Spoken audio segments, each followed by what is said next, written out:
అందరికీ నమస్కారం. 1995లో పార్టీని కాపాడిన తండ్రికి, 2024లో ఓ రాక్షసుడి నుండి రాష్ట్రాన్ని కాపాడిన తనయుడికి ధన్యవాదాలు, శతకోటి వందనాలు. ప్రత్యర్థులు చేసే తప్పుడు ప్రచారాలని, తప్పుడు ప్రసారాలని, తప్పుడు ఆరోపణలని, మార్ఫింగ్ వీడియోలని ఎప్పటికప్పుడు సాక్ష్యాధారాలతో తిప్పికొడుతూ వాస్తవాల్ని ప్రపంచంలోని జనాల ముందు నిలబెడుతున్న తెలుగుదేశం సోషల్ మీడియా గురించి ఈరోజు మనం మాట్లాడుకోవాలి. బాబు గారిని ఆదరించేవాళ్ళు, బాబు గారిని అభిమానించేవాళ్ళు, బాబు గారి విజన్ని ఆరాధించేవాళ్ళు, ఆయన ద్వారా లబ్ధి పొందిన వాళ్ళు ఈరోజు లక్షలాది మంది స్వచ్ఛందంగా సోషల్ మీడియా నిర్వహిస్తున్నారు.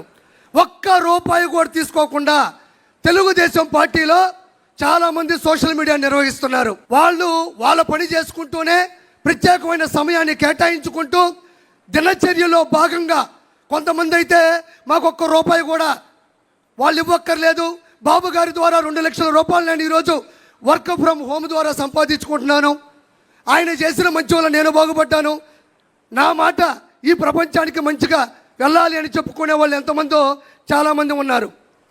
ఈరోజు ఇంకా చెప్పదలుచుకుంటే సోషల్ మీడియాలో వైఎస్ఆర్సీపీ చేస్తున్నది ఉద్యోగం, సోషల్ మీడియాలో తెలుగుదేశం పార్టీ చేస్తున్నది ఉద్యమం, స్వచ్ఛంద స్వాతంత్ర్య ఉద్యమం, స్వేచ్ఛగా చేస్తున్నారని మరోసారి మీకు నేను చెప్తున్నాను.